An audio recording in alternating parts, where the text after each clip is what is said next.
Happy holidays, Merry Christmas, Happy New Year. Welcome to CNIR, Crypto News and Investigative Reports. I am glad that you're joining me today. I hope you're having a wonderful December, a wonderful holiday. Please go back and watch Ian Dixon, the video with Ian Dixon from secretnodes.org on blockchain privacy. There's also another great video that we've done with Dr. Christian Peel from the Decentralization Foundation. You want to go back and watch that video. Also, one of my more recent videos is with Agatha Bacelar. She's running for Congress. She's a cryptocurrency advocate. She talks about regulations. And then I have an upcoming video with Dr. Ben Bartlett. He's an attorney. He's the Berkeley City Council member. You don't want to miss that one. It's coming up on my TV program. All right, let's get into this. These are the leaders of the central bank, and this video is about central bank digital currency. All right, will 2020 be the year of the CBDC? And CBDC is an acronym for central bank digital currencies. So the article says, will 2020 be the year of the central bank digital currency? The list of countries exploring CBDCs issuance is growing. Could we see more CBDCs on the market next year? And the confusing thing about CBDCs is that one day you'll read an article like this, and then the next day you'll read an article that says they don't want CBDCs. And they just seem to go, my research of following the CBDCs is showing me that you can get support for CBDCs, and then at the same time, you can get the opposite. So let's dig into this article a little bit here. And let me open with this, central bank digital currencies. And I want to talk about central banks, their attitudes towards crypto altogether. Let's start right there. What is the central bank's attitude toward crypto altogether? And this is three things that I found out in my research is the attitude that central banks have with cryptocurrency. The first thing that central banks want to do is they want to bar them. Central banks would love to bar cryptocurrencies. All right, that's the first attitude toward them, because if you continue to research this, you will find a lot of countries that are banning cryptocurrencies. So first of all, central banks would love to bar them. The second thing that I found out is that central banks would love to heavily regulate them. They would love to put some serious rough regulations on cryptocurrency. So they first would bar them. Second, they would regulate them heavily. And then the third thing I found out, the attitudes toward crypto, was that central banks would like to forget about them altogether. They'd like to drop the whole cryptocurrency movement. They like to, just wipe out the whole cryptocurrency movement. And so number three, it says, I wrote down that they would love to forget about them altogether, but they can't forget about them. And so it would be, why forget about them would be because they're not a real store of account. Forget about them because they're really not means of payment. Forget about them. Why? Because they're really not a real store of value. So they would really like to forget about them for those three things, because they're not a real store of value. They're not a real store of account. They're not a real means of payment. They're just not really real. So forget about them. Well, that leads me to this question. The question becomes: Is crypto a threat to central banks? That's the question. Is crypto a threat to central banks? And the answer is not yet. As we drill down on this article, let me read a little bit more of the article. I don't want to read the whole thing. It's a very, very good read. And it talks about how Libra catapulted the conversation. I'll read a little bit of it. It says, indeed, even before Libra was announced by Facebook, the development and exploration of the CBDC in a number of countries around the world were already underway, and blah, blah, blah. For example, IMF believes that central banks may issue digital currencies in the future, according to the report. June 27th, IMF. Then less than 2 weeks, Libra was officially announced. All right. Then there was a second report republished by BIS. It was published on the 29th of January 2019. Found that as many as 70% of the world's central banks were in process of researching the issuance of a CBDC, although only several had concrete plans to do so. See, so, they're all researching. It's not a problem. Is crypto a threat to central banks? Not yet, because from this particular article, only several had concrete plans to do so. It's been talked about.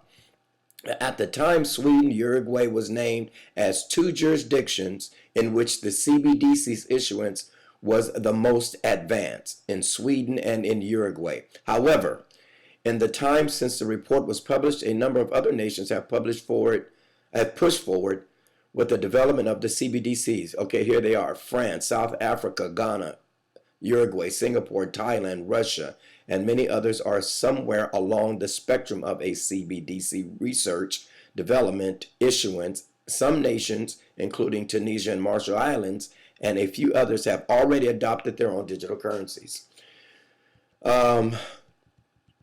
Yeah, so the answer is crypto is not a threat, not yet. Not yet. And so you say, why? Why? So first of all, crypto is not a threat to central banks because of the market cap. The market cap is only $2 billion, a little more than $2 billion in virtual currency. And it's so volatile, sometimes it goes under $2 billion.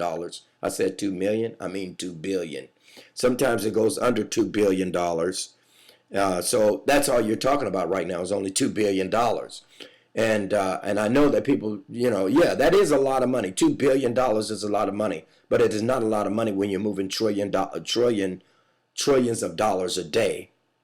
Okay, that's what you have to think about. So it's not a threat to central banks because it's not moving enough money. That's why crypto is not a threat to central banks. The second reason is that it is not a threat to central banks because of the problem of the AML KYC problems. Virtual currency, private virtual currencies still have AML KYC problems. Crypto still has its anti-money laundering and know your customer problems. So they're not a threat to central banks because even though central banks print money, you still have crooks and they still steal the money. You don't know where the money's at. Even with all of that, the process has been going so long until people are used to it. I mean, if you mention somebody stole $20 million, that's not going to rattle anybody's cage. So anyway, that's another thing. That's another reason why cryptocurrency is not a threat to central banks, not yet, because of AML KYC. And the third thing that I found out in my research is that private currencies is kind of a shadow market right now. That $2 billion is actually a real low account. It's a shadow market. So private currencies are not really a threat to national currencies. That's the third thing. I mean, Bitcoin is not a threat to central bank digital currency. I mean, to central banks. Bitcoin is not a threat to them. So that's three of the major reasons why crypto is not a threat to central banks. Not yet. There's a low market cap. There's still AMA KYC problems, and then private currencies. And then the other thing about private currencies are in business to make money. So they're going to make money on taking over national currencies. And so that's something that, needs to be discussed.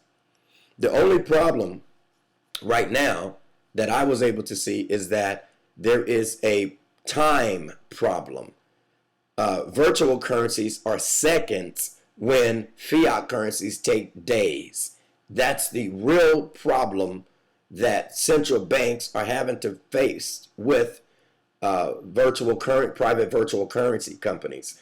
They have to figure out that time problem. Virtual currencies are so much more faster. They're quicker. They're peer-to-peer, where, as you know, Fiat currencies have a snail pace to them, 2, 3, sometimes even up to 5 days before they get to where they're supposed to be going, and they might not make it at all sometime. So that's the big problem. And then finally, I'll wrap this up with this. Now, you must understand this. This is very important. This is very important. What are CBDCs exactly? Now, you have to understand that when they're talking about CBDCs, they're not talking about private virtual currency. So when you talk about CBDCs, you ain't talking about like a Bitcoin, like a Litecoin, like a Bitcoin Cash, like a XRP, like these are private virtual currencies. So these decentralized. So they're not talking about decentralized cryptocurrencies when they talk about developing a CBDC. All right. Let me read right here. It says the truth is that with or without the presence of Libra, there are many possible advantages that CBDC's issuance poses for financial systems. Basically, when central banks are talking about developing a CBDC, they're saying all we're going to do is take our fiat and make our fiat a digital, make a digital dollar, make a digital yuan, make a digital whatever.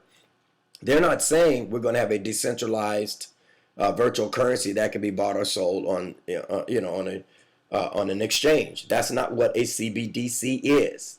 The truth is, for the governments that are exploring the issuance of a CBDC, it seems that the ultimate goal is to take, listen at this, let me highlight this. The ultimate goal right here, I'm reading right here. The ultimate goal is to take advantage of the best thing that cryptocurrency has to offer the financial system, specifically the security and convenience of the DLT networks, and combine those features with certain aspects of conventional banking systems. CBDCs are designed to be fully regulated by the issuing state. All right? Unlike most common cryptocurrencies, Bitcoin, CBDCs are not created with the purpose of being decentralized, although they are most likely based on blockchain or other form of distributed ledger technology. All right, here we go. Let's read a little bit more. Let's go right here. It says, rather, these currencies are simply non-volatile digital representation of a country's fiat currency. Each unit of a CBDC corresponds with the equivalent amount of a paper bill. Banks that issue CBDCs automatically become both regulators and custodians of the currency. Most likely, they become the first institution that holds their clients' funds, and they are in charge of backing the reserve of these CBDCs and circulating them. CBDC would add another digital payment alternative backed by regulated countries. So you must understand that we're not talking about a distributed, we're not talking about something that's going to be a decentralized cryptocurrency. That's not what a CBDC is. So, I hope you got it. What is the central bank? I'll go back over this real quick so all of this will come together and make sense. Motives, modalities, and possible consequences of central bank's digital currency. What is a CBDC? What is the attitude? What are the attitudes that bankers, central bankers, are having towards virtual currency? And you're not going to get mass adoption of virtual currency without central banks dealing with this issue. So who's ever telling you that on YouTube, they don't know what they're talking about. This is a problem. The CBDC issue has to be cleared up before you get mass adoption. You're just not going to have it. So people are putting out information on YouTube about stuff like this. They're not doing research. They don't know what they're talking about. You're getting a lot of hype. That's one of the things that I've noticed that is happening to YouTube, that people that are doing virtual currency on YouTube, they're giving you more hype now just to get your clicks, just to get your, let me run up my numbers. My numbers are have never really been high because I've never really given anybody any hype. I've never given anybody hype about none of this stuff. I've only given people research, so my numbers stay low because of that. All right. So central banks' attitudes toward crypto, they either want to bar the cryptocurrency, they want to heavily regulate decentralized cryptocurrency, or they want to forget about them altogether. They can't forget about them, but they have to deal with it. And the reason why they want to forget about it or bar them or regulate them is because they're not a real store of value. They don't feel like cryptocurrency is a real means of payment. They don't even feel like cryptocurrency has a real store of account. And then, like I said, the question becomes, is crypto a threat to central banks? The answer is, cryptocurrency a threat to central banks? What's the answer to that? The answer is not yet. We're still are waiting to see if it's going to be a threat. They are not a threat, not yet. I don't care what anybody else tell you. They don't know what they're talking about. Cryptocurrency is not a threat to central banks. Not yet. Why not yet? Because the market cap is only $2 billion, a little bit over, a little bit under, depending on what day or what's going on in the virtual currency market. All right? Number one. Number two, they still got AML KYC problems that got to be fixed.